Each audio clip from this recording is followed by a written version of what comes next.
जगदीश त्रिवेदी के बिल्कुल नए वीडियोस के लिए सर्च करें Jagdish Trivedi official YouTube channel. Search करें, लाइक करें, फॉरवर्ड करें और हाँ, सब्सक्राइब करना ना भूलें। Jagdish Trivedi official channel. બુધવારનો બોધ આ કાર્યક્રમ નિહાળી રહેલા મુરબ્બીઓ, માતાઓ, ભાઈઓ, બહેનો અને ભૂલકાઓને આપના મિત્ર જગદીશ ત્રિવેદીના સહર્ષ નમસ્કાર.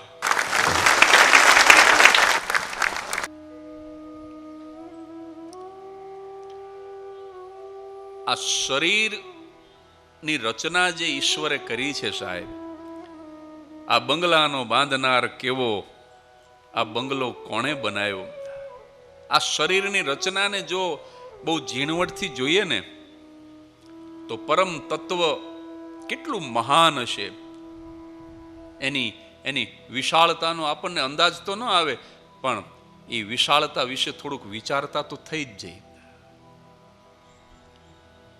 એ વિરાટ તત્વ કેવું હશે કે જેણે આવું સરસ શરીર બનાવ્યું? કેવું? એક માણસ આમ આંબાવાડીમાંથી પસાર થાય છે.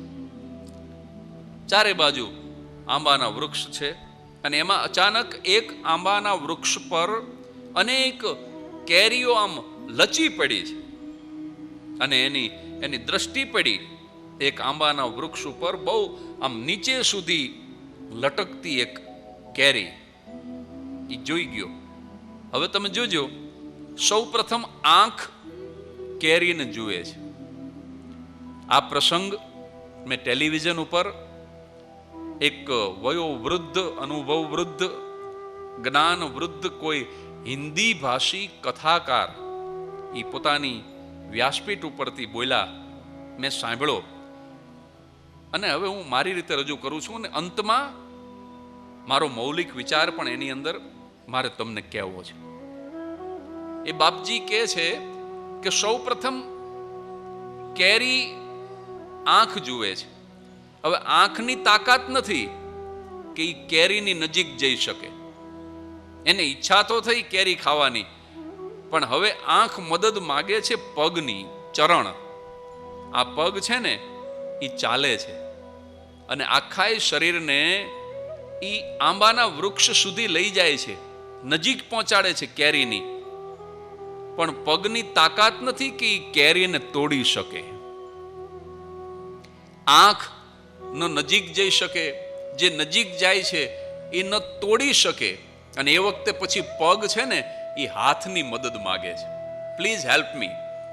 અને પછી હાથ આગળ વધે છે અને એ કેરીને તોડે છે વૃક્ષ ઉપરથી. પણ કેરીને તોડ્યા પછી હાથની તાકાત નથી કે એ કેરીને ચાવી શકે. આંખ ન ચાવી શકે, પગ ન ચાવી શકે, હાથ ન ચાવી શકે. કેરીને ચાવી શકે તો કેવળ અને કેવળ દાંત ચાવી શકે. એટલે હાથ છે ને એ દાંતની મદદ માગે છે અને દાંત એ કેરીને તોડે છે. પણ દાંતની તાકાત નથી કે મધ કરતાંય મીઠી કેરીનો સ્વાદ લઈ શકે. ન આંખ સ્વાદ લઈ શકે, ન પગ લઈ શકે, ન હાથ લઈ શકે, ન દાંત લઈ શકે. સ્વાદ તો કેવળ રસના, જીહવા કહેતા મારી તમારી જીભ લઈ શકે. અને એટલા માટે દાંત છે ને એ જીભની મદદ માગે છે. અને જીભ પછી એ મધુરી, એ મીઠી, એ સ્વાદિષ્ટ કેરીનો સ્વાદ માણે છે. પણ જીભની તાકાત નથી કે એ કેરીને પચાવી શકે. ન આંખ પચાવી શકે, ન પગ પચાવી શકે, ન હાથ પચાવી શકે, ન દાંત પચાવી શકે, ન જીહવા પચાવી શકે. એટલે જીભ છે ને એ ઉદર કહેતા પેટની મદદ માગે કે હવે તારી અંદર જો આ કેરીને પધરાવી દે તો તું એને પચાવી શકે. એટલે અંતમાં આ પેટ, આપણું ઉદર, એ પછી એ કેરીને પચાવે છે. આ વાત એમણે રજૂ કરી. પણ તમે જોયું કે આ અંગોની એકતા તો જુઓ તમે. આ બધા ભેગા થઈને એક આખી પ્રક્રિયા પૂરી કરે છે. અને એટલે મને વિચાર આવ્યો, આ મારો વિચાર, કે અત્યારે ભારતની અંદર સમસ્યા શું છે મિત્રો, એમાંય ખાસ કરીને ગુજરાતની અંદર દરેક માણસ પોતાની કોમ વધારે મજબૂત બને, પોતાની જ્ઞાતિ વધારે મજબૂત બને. અમુક લોકો તો ત્યાં સુધી જાહેરમાં બોલે કે અમારી જ્ઞાતિનો જ મુખ્યમંત્રી હોવો જોઈએ. સાહેબ, દરેક જ્ઞાતિના માણસો એવું વિચારવા માંડે કે અમારી જ જ્ઞાતિનો મુખ્યમંત્રી હોવો જોઈએ તો ગુજરાતની ગાદી ઉપર 25-30 મુખ્યમંત્રી બેસાડવા પડે. એક આ કોમનો, એક આ કોમનો, એક આ કોમનો. કારણ કે બધાને તમે રાજી ન કરી શકો. મારે માત્ર વિનમ્રતાથી એટલું જ કહેવું છે કે આ શરીર પાસેથી માણસ કશું જ ન શીખો. માત્ર આ પગ એવું વિચારે કે હું એક પુષ્ટ થઈ જાઉં, મારી અંદર લોહી ભરાઈ જાય, મારો વિકાસ થઈ જાય, પછી બીજા બધા અંગનું જે થવું હોય એમ થાય. તો સાહેબ, આ પગ એક જ જાડા હોય અને બીજા અંગનો વિકાસ ન થાય તો એ શરીર કેવું લાગે? આંખ એમ વિચારે કે અમારો વિકાસ થઈ જાય ને બીજા અંગનો ન થાય. સાહેબ, આ તમામ અંગ એવું વિચારે છે કે અમે સૌનો સાથ અને સૌનો વિકાસ. આ સૂત્ર કોઈ રાજકીય પક્ષનું છે, પણ હું એની જાહેરાત નથી કરતો, હું કોઈ પક્ષનો માણસ નથી, પણ આ અંગ એવું વિચારે છે તમામ કે આપણે બધાનો સાથ લઈએ અને બધાનો સાથે જ વિકાસ થાય અને તો જ સરસ રીતે આખી પ્રક્રિયા પૂરી થાય. અને હવે આ વાત ટેલિવિઝન ઉપર સાંભળ્યા પછી મને આવેલો મૌલિક વિચાર પણ હું તમને કહું, જે તમને બહુ ગમશે, મને શ્રદ્ધા છે. આ રીતે કેરી ખાવાની પ્રક્રિયા પૂરી થાય અને પછી અચાનક ચોકીદાર જોઈ જાય કે પેલો માણસ મને પૂછ્યા વગર કેરી તોડે છે અને એ લાકડી લઈને દોડે અને ચોકીદાર પછી એ વખતે ગુસ્સામાં આવી અને પેલા માણસની આમ પીઠ ઉપર દંડા મારે તો માર છે ને એ બરડાને, માર પીઠને ખાવો પડે છે. એટલે મને વિચાર આવ્યો કે આવું કેમ બન્યું. પેલા જે વિદ્વાન કથાકાર હતા એમણે એક સરસ વાત સાથે આ આખી વાત પૂરી કરી કે પીઠ ઉપર જ્યારે દંડા પડે અને ત્યારે પેલો માણસ રડવાનું શરૂ કરે જેણે કેરી ખાધી છે એ, અને એ વખતે એની આંખમાંથી પછી આંસુ પડે.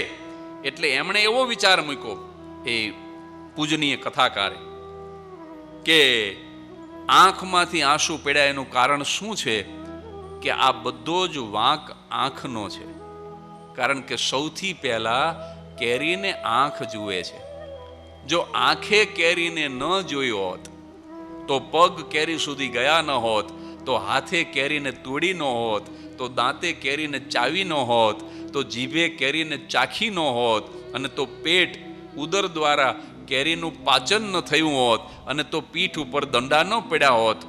એટલે જે કંઈ થયું છે એ બરાબર થયું છે. અહીંયા એમણે વાત પૂરી કરી. અને મને એક પંક્તિ પણ યાદ આવે લોક સાહિત્યમાંથી કે નૈના તુમ બુરો ભયો તુજસે બુરો ન કોઈ, આપ હી પ્રીત લગાઈ કે આપ હી દેત રોઈ. આ જે આ વિચાર છે ને એવો જ એક દુહો મને આ યાદ આવ્યો એ બાપજીને સાંભળ્યા ત્યારે કે જ્યારે કોઈ વ્યક્તિ સાથે આપણને પ્રેમ થાય છે ને પછી જ્યારે એનો વિરહ થાય છે, ચૈતર ચંપો મોરિયો ને મોરી આંબા ડાળ, મગમગ મોરો મોગરો મેં ગૂંથી ફૂલન માળ, જુઈ જળુંબી માંડવે અને બાગે બાગે ફાલ, તું ક્યાં છો વેરી વાલમાં મને મેલીન અંતરયાળ. આ ચૈતર જેવી ચાંદની અને માણા જેવી રાત, ગામત રાત અને શે ગમે તું પાછો વળ ગુજરાત. મેં અવળું ઓઢું ઓઢણું મારા છૂટા ઉડે કેશ, તું ક્યાં છો નિર્દય કંથડા મને માર્ગ વાગે ઠેસ. જોબનના આ ધૂપીએ મારી પ્રીત જલે લોબાન, રત આવી રળયામણી મારા કોણ પૂછે અરમાન. કોયલ કુંજે કુંજમાં અને રેલે પંચમ સૂર, વન વન વાગે વાહળી મારું પલ પલ વિંધે ઉર. બ્રહ્મા તે ભારી ભૂલ કરી સરજી નારી દેહ, દેહને આપ્યો ને અને નેહને આપ્યો વ્રે. તું સમજી જાજે શાનમાં મન બાંધી લેજે તોલ, હોય ઈશારા હેતના ઈના ના કઈ વગડે ઢોલ. બાલ મુકુંદ દવે નામના એક મહાન કવિની આ શ્રેષ્ઠ રચના મને એવું લાગે છે કે વિરહનું કદાચ ગુજરાતી ભાષાનું શ્રેષ્ઠ કાવ્ય આ હશે. આવો જ્યારે વિરહ થાય, કોઈની સાથે પ્રેમ થાય અને પછી વિરહ થાય, એટલે વિરહિણી સ્ત્રી હોય ને એ પછી રાત અને દિવસ રોયા કરે, આખી રાત રોયા કરે. અને ત્યારે આ રચના લખાઈ હશે જે મેં તમને કીધી કે નૈના તુમ બુરો ભયો તુજસે બુરો ન કોઈ, આપ હી પ્રીત લગાઈ કે આપ હી દેત રોય. એટલે આ તો ન્યાય છે કે આંખ પોતાના પ્રેમીને જુએ છે અને પછી એના પ્રત્યે લાગણી થાય છે, એના પ્રત્યે આસક્તિ થાય છે, એના પ્રત્યે પ્રેમ થાય છે, નેહ જન્મે છે, સ્નેહ થાય છે. અને પછી જ્યારે વ્રેહ કહેતા વિરહ થાય છે અને ત્યારે આંખને જ રોવું પડે છે, કારણ કે આંખને એના કર્મોનો બદલો મળે છે. આ વાત એ હિન્દી ભાષી કથાકાર એ બાપજીએ અહીંયા મૂકી દીધી. આ વિરહની બધી વાતો તો મને યાદ આવી, પણ એમણે આંખ રડે છે, પીઠ ઉપર દંડા પડે છે, ત્યાં વાતને પૂરી કરી દીધી. હવે અહીંથી મારો મૌલિક વિચાર થોડો આગળ વધે છે, એ કઈ અને આજની વાત પૂરી કરું. મને વિચાર આવ્યો કે પીઠ ઉપર દંડા કેમ પડ્યા. જો આ વિચાર એ બાપજીએ નહોતો રજૂ કર્યો. આંખને તો રડવું પડ્યું કારણ કે આંખે કેરી જોઈ, પણ પીઠે તો કેરી જોઈ નથી.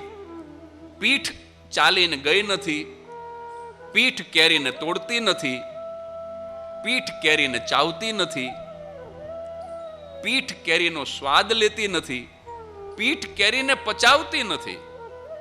પીઠ તો સાવ નિર્દોષ છે અને છતાં દંડા પીઠ ઉપર કેમ? આ વિચાર મને આવ્યો અને એમાંથી મને જે મૌલિક વિચાર આવ્યો એ આજના બુધવારના બોધના અંતમાં રજૂ કરી અને પછી વિરામ આપું. મિત્રો, આ પીઠ છે ને એને બહુ ખોટી વાહવા લીધી છે. ઉદાહરણ તરીકે આ પગ છે ને એ ક્યારેક બહુ સારું દોડે અને રનિંગ રેસની અંદર માણસને પહેલો લાવી દે તો લોકો આ પગને શાબાશી નથી આપતા. શાબાશી તો પીઠને જ આપે છે લોકો.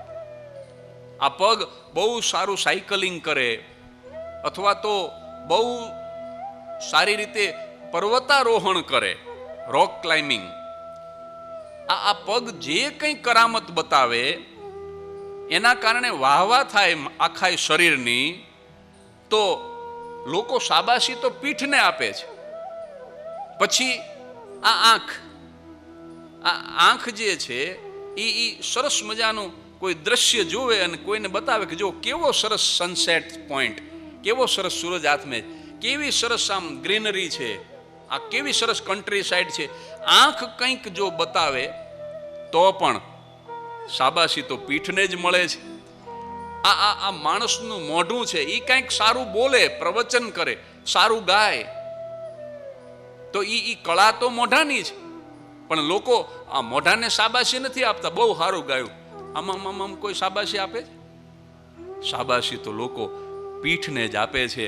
આ હાથ કંઈક સારું વાજિંત્ર વગાડે, કંઈક સારું ડ્રોઈંગ કરે, કંઈક સારી રસોઈ બનાવે, સારી રીતે ઘાસ કાપે, સારી રીતે ડ્રાઇવિંગ કરે, કોઈ પણ કામ કરે છે તો હાથ, કોઈ પણ રચનાત્મક સર્જનાત્મક કામ આ હાથ દ્વારા થાય. લોકો હાથને શાબાશી નથી આપતા કે વાહ વાહ વાહ જમાવટ. લોકો શાબાશી તો પીઠને જ આપે છે. એટલે આ મારો વિચાર વિનમ્રતાથી કે આ શરીરના તમામ અંગ પોતાની કાબેલિયત બતાવે, પોતાની કુશળતા બતાવે અને છતાંય શાબાશી તો પીઠને જ મળે. પીઠ આમાંથી કાંઈ કરતી નથી અને છતાં એને વાહવા મળે છે. તો મિત્રો, આખી જિંદગી જો ખોટી વાહવા સાંભળી હોય ને તો ક્યારેક ગાળ ખાવાની પણ તૈયારી રાખવી જોઈએ. આખી જિંદગી જો ખોટી શાબાશી લીધી હોય ને તો ક્યારેક દંડા ખાવાની પણ તૈયારી રાખવી જોઈએ સાહેબ. કારણ કે એક સરખા દિવસ સૌના સુખના જાતા નથી. એટલે આ પીઠ છે ને એ કાયમ વાહવા મેળવે છે. તો આવી રીતે ક્યારેક આપણે જો મફતની કેરી તોડવા જઈએ ને તો પછી દંડાય પીઠને ખાવાની તૈયારી રાખવી જોઈએ. તો આવા જ કોઈ સરસ વિચાર સાથે આવતા બુધવારે ફરી હાજર થઈ જઈશ, રાત્રે બરાબર 9 વાગે. ત્યાં સુધી તમે પરિવાર સાથે પ્રસન્ન રહેજો, હસતા રહેજો અને હા, નિરોગી રહેજો.